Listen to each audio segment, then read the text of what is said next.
ইফতারের সময় বাজারের পেঁয়াজও ঘন্টার পর ঘন্টা মচমচে থাকে, কিন্তু বাসারটা কিছুক্ষণ পরেই নরম। আজকে নিয়ে এলাম সেই বাজারের স্পেশাল টিপস, যাতে আপনার বাসার পেঁয়াজও থাকবে একদম ক্রিস্পি।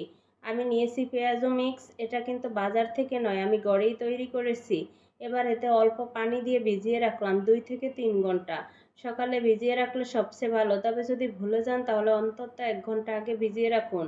এরপর ফিরে এলাম 2 ঘন্টা পরে। এরপর দিয়ে দিলাম পেঁয়াজ কুচি, হলুদ গুঁড়া, মরিচের গুঁড়া, লবণ, কাঁচামরিচ কুচি, সব কিছু মিশিয়ে নিলাম। তারপর মাঝারি আঁচে গরম তেলে ছোট ছোট আকারে দিয়ে দিলাম। ধীরে ধীরে এপিট ওপিট ভেজে নিলাম।